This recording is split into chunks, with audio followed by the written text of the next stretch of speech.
ನಮಸ್ಕಾರ, ಶುಭ ಮಧ್ಯಾಹ್ನ ಪ್ರೀತಿಯ ವಿದ್ಯಾರ್ಥಿಗಳಿಗೆ, ಶಾಲಾ ಶಿಕ್ಷಕರಿಗೆ ಹಾಗೂ ಶಾಲಾ ಸಿಬ್ಬಂದಿ ವರ್ಗದವ್ರಿಗೆ.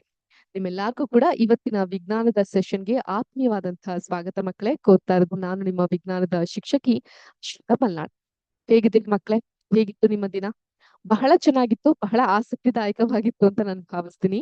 ಇವತ್ತಿನ ಕ್ರಿಟಿಕಲ್ ಥಿಂಕಿಂಗ್ ಸೆಷನ್ಗೆ ನಿಮ್ಮೆಲ್ಲರಿಗೂ ಪ್ರೀತಿಯ ಸ್ವಾಗತ. ನಿಮ್ಮೆಲ್ಲರಿಗೂ ಗೊತ್ತಿರೋ ಹಾಗೆ ವಾರದ ಒಂದು ದಿನ ಪ್ರತಿ ಗುರುವಾರ ನಾವು ಕ್ರಿಟಿಕಲ್ ಥಿಂಕಿಂಗ್ ಸೆಷನ್ಸ್ ಗಳನ್ನ ಮಾಡ್ತಾ ಹೋಗ್ತೀವಿ. ಅದೇ ನಿಟ್ಟಿನಲ್ಲಿ ಇವತ್ತಿನ ಸೆಷನ್ ನ ಮುಂದುವರಿಸ್ತಾ ಹೋಗೋಣ. ಹಾಗೆ ನಾನು ಒಂದಿಷ್ಟು ಪ್ರಶ್ನೆಗಳನ್ನ ನಿಮ್ಗೆ ಕೇಳ್ತಾ ಹೋಗ್ತೀನಿ. ನಾವು ನಮ್ಮ ಸೆಷನ್ ನ ಮುಂದುವರಿಸ್ತಾ ಹೋಗೋಣ. Clear with this? Okay. So last session ಅಲ್ಲಿ ನಾನು ಒಂದಿಷ್ಟು ಇಂಟ್ರೆಸ್ಟಿಂಗ್ ಆಗಿರುವಂತಹ ಕ್ವೆಶನ್ಸ್ ಗಳನ್ನ ಕೇಳಿದ್ದೆ. ನೆನಪಿದ್ಯಾ ನಿಮ್ಗೆ ಅದೆಲ್ಲ? ಅದೇ ರೀತಿ ಇಂಟ್ರೆಸ್ಟಿಂಗ್ ಆಗಿರೋ ಕ್ವೆಶನ್ ನ ಕೇಳ್ತಾ ಹೋಗ್ತೀನಿ. ನಾನು ಎಲ್ಲಿಗೆ ಸ್ಟಾಪ್ ಮಾಡಿದ್ದೆ ಆ ಸೆಷನ್ ಇಂದ ಮುಂದುವರ್ಸೋಣ. ಸ್ಕ್ರೀನ್ ಶೇರ್ ಆಯ್ತಾ? ಇಲ್ಲ ಅಲ್ಲ, ಮಾಡ್ತೀನಿ ಈಗ. ಓಕೆ, ಕಾಣಿಸ್ತಾ ಇದೆ ನನ್ನ ಸ್ಕ್ರೀನ್ ನಿಮ್ಮೆಲ್ಲರಿಗೂ? Can you all see my screen? Yes. ಈಗ ಹೇಳಿ, ಪ್ರಶ್ನೆ ಕಾಣಿಸ್ತಾ ಇದೆಯಾ ನಿಮ್ಮೆಲ್ಲರಿಗೂ? ಮ್ಯಾಮ್ ಒಂದ್ಸಲ ಜೋರಾಗಿ ಓದಿ ಹೇಳ ನಿಮ್ಗೆ. ಓಕೆ. ಬ್ರಹ್ಮಾಂಡ ಟಿವಿ ಪ್ರೋಗ್ರಾಮ್ ಮೇಡಮ್. ಇಲ್ಲ ಇಲ್ಲ, ನಾವ್ ಹೇಳ್ತಾ ಇರೋದು ಆ ಬ್ರಹ್ಮಾಂಡ ಅಲ್ಲ, ಬಾಹ್ಯಾಕಾಶದಲ್ಲಿರುವಂತಹ ಬ್ರಹ್ಮಾಂಡದಿಂದ ಸೂರ್ಯನು ಹಠಾತ್ತನೆ ಕಣ್ಮರೆಯಾದರೆ 3 ದೊಡ್ಡ ಆಕಾಶಕಾಯಿಗಳು ಅಂದ್ರೆ ಏನ್ ಮಕ್ಳೇ? ಸೆಲೆಸ್ಟಿಯಲ್ ಬಾಡೀಸ್ ಅಂತ ಕರಿತೀವಿ ಅದನ್ನ. ಗೊತ್ತಾಯ್ತಾ? ಅಂದ್ರೆ ಗ್ರಹಗಳು ತಮ್ಮ ದಾರಿಯನ್ನ ಕಳೆದುಕೊಂಡು ಬಾಹ್ಯಾಕಾಶದಲ್ಲಿ ತೇಲಿ ಹೋಗುತ್ತೆ. ಆದ್ರೆ ಒಂದು ಮಾತ್ರ ತನ್ನ ಗ್ರಹದ ಸುತ್ತಲೇ ಇರುತ್ತೆ. ಅದು ಯಾವುದು? ನೋಡಿ, ಕ್ವಶನ್ ಸ್ವಲ್ಪ ಟ್ರಿಕಿ ಆಗಿದೆ. ನಮ್ಮ ಸೂರ್ಯ ಹಠಾತ್ತನೆ ಕಣ್ಮರೆ ಆದ್ರೆ 3 ದೊಡ್ಡ ಆಕಾಶಕಾಯಿಗಳು ತಮ್ಮ ದಾರಿಯನ್ನ ಕಳ್ದ್ಕೊಂಡ್ಬಿಡುತ್ತೆ. ಬಾಹ್ಯಾಕಾಶದಲ್ಲಿ ತೇಲ್ ಹೋಗ್ಬಿಡುತ್ತೆ, ಅದಿರೋದಿಲ್ಲ. ಆದ್ರೆ ಒಂದು ಮಾತ್ರ ತನ್ನ ಗ್ರಹದ ಸುತ್ತಲೇ ಇರುತ್ತೆ. ಒಂದು ಗ್ರಹದ ಸುತ್ತನೇ ಇರುತ್ತೆ. ಯಾವ್ದದು?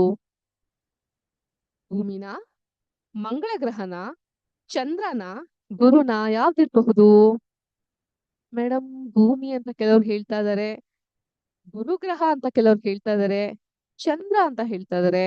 ಓಕೆ, ಒಂದ್ ಗೆಸ್ ಮಾಡೋಣ. ಚಂದ್ರ ಅಂತ ಸೆಲೆಕ್ಟ್ ಮಾಡೋಣ, ಏನಾಗುತ್ತೆ ನೋಡೋಣ. ಅರೆ, ಕರೆಕ್ಟ್ ಆಗಿದೆ. ಸೊ ಏನಿದ್ರೆ ಹಿಂದೆ ಇರುವಂತ ತತ್ವ ಏನು? ಕ್ರಿಟಿಕಲ್ ಥಿಂಕಿಂಗ್ ಅಂದ್ರೆ ಹಾಗೆ ಸುಮ್ಮನೆ ಪ್ರಶ್ನೆಗಳನ್ನ ಕೇಳೋದು, ನೀವು ಉತ್ತರಗಳನ್ನ ಹೇಳೋದು ಆ ರೀತಿ ಇರೋದಿಲ್ಲ. ಅದು ಹಿಂದೆ ಇರುವಂತಹ ತತ್ವಗಳು ಏನು ಅನ್ನೋದನ್ನ ನಾವು ಅರ್ಥ ಮಾಡ್ಕೊಳ್ಳೋದು ತುಂಬಾ ಮುಖ್ಯ ಆಗ್ತಾ ಬರುತ್ತೆ. ಓಕೆ, ಸೊ ಈಗ ಹೇಳಿ, ಇದ್ರ ಹಿಂದೆ ಇರುವಂತಹ ತತ್ವ ಏನಿದೆ?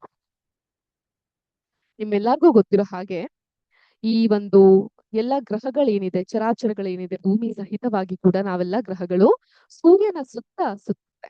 ಆದ್ರೆ ಚಂದ್ರಗ್ರಹ ಮಾತ್ರ ಸುತ್ತೋದು ಯಾರ ಸುತ್ತ? ಭೂಮಿ ಸುತ್ತ. ಸೊ ಭೂಮಿ ಸುತ್ತ ಅದು ಸುತ್ತಾ ಹೋಗುತ್ತೆ. ಆದ್ರಿಂದ ನೀವ್ ಇರ್ಲಿ ಇಲ್ದೆ ಹೋಗ್ಲಿ, ನನ್ ಕೆಲ್ಸ ನಾನ್ ಮಾಡ್ತೀನಿ ಅಂತ ಚಂದ್ರಗ್ರಹ ಹೇಳ್ತಾ ಹೋಗ್ತಾನೆ. ಓಕೆ, ಈಗ ನೆಕ್ಸ್ಟ್ ಪ್ರಶ್ನೆಗಳಿಗೆ ಹೋಗೋಣ. ಅರ್ಥ ಆಗ್ತಾ ಇದೆ ಪ್ರಶ್ನೆ ಎಲ್ಲ ನಿಮ್ಗೆ? ಸೂಪರ್ ಆಗಿದ್ರೆ ಈಗ ನೆಕ್ಸ್ಟ್ ಕ್ವೆಶ್ಚನ್ ಹೀಗಿದೆ.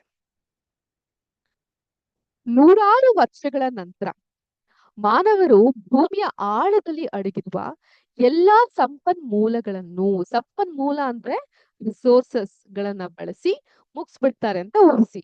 ಆಗ ಈ ಇಂಧನಗಳಲ್ಲಿ ಯಾವುದು ಜಗತ್ತಿನಿಂದ ಸಂಪೂರ್ಣ ನಾಶವಾಗಿ ಹೋಗುತ್ತೆ?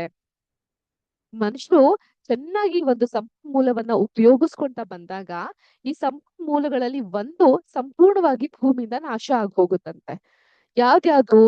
ಆಪ್ಷನ್ ಎ ಸೌರಶಕ್ತಿ ಅಂದ್ರೆ ಸೋಲಾರ್ ಎನರ್ಜಿ, ಸೂರ್ಯನಿಂದ ಬರುವಂತಹ energy. Option B wind energy ಅಂದ್ರೆ ಪವನ ಶಕ್ತಿ, ಗಾಳಿಯಿಂದ ಉಂಟಾಗುವಂತಹ ಶಕ್ತಿ. ಆಪ್ಷನ್ ಸಿ ಕಲ್ಲಿದ್ದಲು, ಕೋಲ್ ಅಥವಾ ಕಲ್ಲಿದ್ದಲು. Option D hydro electric energy, ಜಲವಿದ್ಯುತ್ ಶಕ್ತಿ.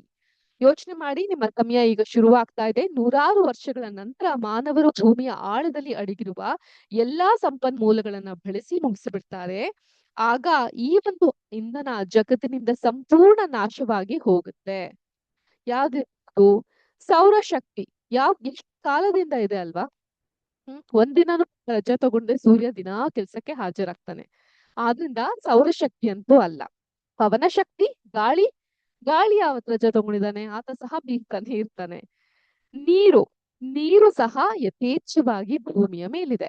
ಆದ್ರಿಂದ ಈ ಸೌರಶಕ್ತಿ, ಪವನ ಶಕ್ತಿ, ಜಲವಿದ್ಯುತ್ ಶಕ್ತಿ ಇವೆಲ್ಲ ನ್ಯಾಚುರಲ್ ಆಗಿ ಅಕ್ಕರ್ ಆಗಿರುವಂಥದ್ದು. ಆದ್ರೆ ಇಲ್ಲಿ ಕಾಣಿಸ್ತಾ ಇದೆಯಲ್ಲ, ಇದು ಈ ಕಲ್ಲಿದ್ದಲು ಅಥವಾ ಕೋಲ್ ಇದು ಆಗ್ಲಿಕ್ಕೆ ಸಹಸ್ರಾರು ವರ್ಷಗಳ ಕಾಲ ಇದು ಹಿಂದೆ ಒಂದು ಕಥೆನೇ ಇದೆ ಮಕ್ಳೇ. ಸೈನ್ಸ್ ಬಂದ್ಬಿಟ್ಟು ಸುಮಾರಷ್ಟು ಕಥೆಗಳನ್ನ ಹೊಂದಿರುತ್ತೆ. ಏನಾಗಿತ್ತು, ಸುಮಾರು ವರ್ಷಗಳ ಹಿಂದೆ ಈ ಕಾಡು ದಟ್ಟ ಅರಣ್ಯಗಳು ಒಂದು ಪ್ರವಾಹದಿಂದನೋ ಭೂಕಂಪನದಿಂದನೋ ಅಥವಾ ಲ್ಯಾಂಡ್ ಸ್ಲೈಡಿಂಗ್ ಭೂ ಕುಸಿತದಿಂದನೋ ಸಂಪೂರ್ಣವಾಗಿ ಕಣ್ಮರೆಯಾಗಿ ಭೂಮಿಯ ಆಳದಲ್ಲಿ ಇರುತ್ತೆ. ಅದ್ರ ಮೇಲೆ ಹಲವಾರು ಮಣ್ಣು ಕತ್ತಲೆ ಎಲ್ಲ ಹೋಗುತ್ತೆ. ಸುಮಾರು ವರ್ಷ ಆದ್ಮೇಲೆ ಅಲ್ಲಿದ್ದಂತಹ ಮರಗಳು ಗಿಡಗಳು ಅವೆಲ್ಲ ಅಲ್ಲೇ ಕೊಳೆತ ಸ್ಥಿತಿಯಲ್ಲಿ ಹೋಗಿ ಪಳೆಯುಳಿಕೆ ಆಗ್ತದೆ. ಆ ಪಳೆಯುಳಿಕೆಯ ಶಾಖದಿಂದ ಹೊರಬಂದಂತ ಇಂಧನ ಇದೆಯಲ್ಲ ಅದೇ ಕೋಲ್ ಮತ್ತು ಪೆಟ್ರೋಲಿಯಂ, ಕಲ್ಲಿದ್ದಲು ಮತ್ತು ಪೆಟ್ರೋಲಿಯಂ. ಆದ್ರಿಂದ ಈ ಇಂಧನಗಳನ್ನ ನಾವು ಪಳೆಯುಳಿಕೆಯ ಇಂಧನ ಅಂತ ಕರಿತೀವಿ. ನೀವು ಹೈಯರ್ ಕ್ಲಾಸ್ಗೆ ಹೋಗ್ತಾ ಹೋದಂಗೂ ಇದ್ರ ಬಗ್ಗೆ ಮತ್ತಷ್ಟು ಮಾಹಿತಿಯನ್ನ ಪಡ್ಕೊಂತೀವಿ. ಇದು ಬಹಳ ಬಹಳ ಮುಖ್ಯವಾಗಿರುವಂತದ್ದು. ನಾವು ಯೂಸ್ ಮಾಡುವಂತಹ ಪೆಟ್ರೋಲ್, ಡೀಸೆಲ್, ವ್ಯಾಕ್ಸ್ ಇವೆಲ್ಲವೂ ಕೂಡ ಈ ಒಂದು ಇಂಧನದಿಂದನೇ ಬಂದಿರುವಂತದ್ದು. ಆದ್ರಿಂದ ಈ ಒಂದು ಪ್ರಶ್ನೆಗೆ ಉತ್ತರ ಏನಿರುತ್ತೆ?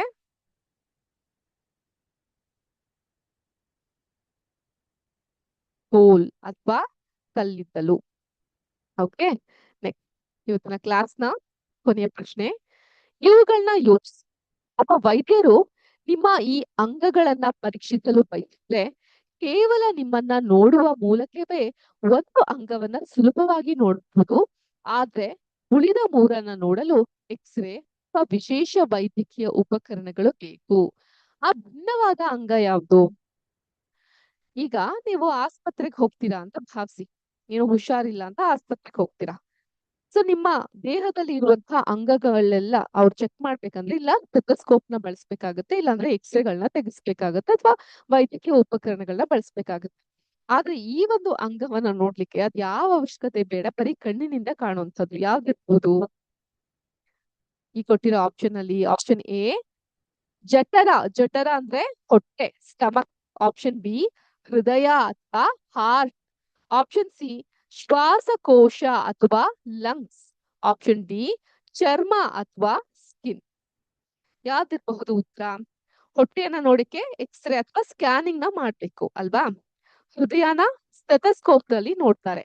ಶ್ವಾಸಕೋಶದ ಬಗ್ಗೆ ತಿಳ್ಕೊಳಕ್ಕೆ ಅಲ್ಲೂ ಕೂಡ ಒಂದು ಎಕ್ಸ್ರೇಯನ್ನ ಮಾಡ್ಬೇಕು. ಆದ್ರೆ ಚರ್ಮ ನಾರ್ಮಲ್ ಕಣ್ಣು ಅಥವಾ ಒಂದು ಮ್ಯಾಗ್ನಿಫೈಯರ್ ಇಂದ ಕಾಣ್ಲಿಕ್ಕೆ ಸಾಧ್ಯ. ಸೊ ಸರಿಯಾದಂತಹ ಉತ್ತರ ಯಾವ್ದಾಗಿರುತ್ತೆ? ಚರ್ಮ ಆಗಿರುತ್ತೆ. ಅರ್ಥ ಆಯ್ತಾ? ಇದೇ ರೀತಿ ಮೆದುಳಿಗೆ ಕೆಲಸ ಕೊಡುವಂತಹ ಕ್ವೆಶನ್ಸ್ ಗಳನ್ನ ಮುಂದಿನ ಸೆಷನ್, ಮುಂದಿನ ಗುರುವಾರ ಕೇಳ್ತೀನಿ. ಅಲ್ಲಿವರೆಗೂ ಕಾಯ್ತಾ ಇರಿ ಸೈನ್ಸ್ ಸೆಷನ್ಗೆ. ಮತ್ತಷ್ಟು ವಿಷಯಗಳನ್ನ ತಿಳ್ಕೊಂತ ಹೋಗಿ ವಿದ್ಯಾಶಕ್ತಿ ಸೆಷನ್ ಗಳ ಮೂಲಕ ಅಂತ ಹೇಳ್ತಾ ಮುಂಬರುವ ಶಿಕ್ಷಕರನ್ನ ಸ್ವಾಗತಿಸ್ತಾ ನಾನು ಸದ್ಯಕ್ಕೆ ವಿದಾಯವನ್ನ ಹೇಳ್ತಾ ಇದೀನಿ. ಎಲ್ಲಾರ್ಗು ನಮಸ್ಕಾರ, ಶುಭ ದಿನ. ಜೈ ಹಿಂದ್, ಜೈ ಕರ್ನಾಟಕ ಮಾತೆ, ಜೈ ವಿದ್ಯಾಶಕ್ತಿ. ನಮಸ್ತೆ.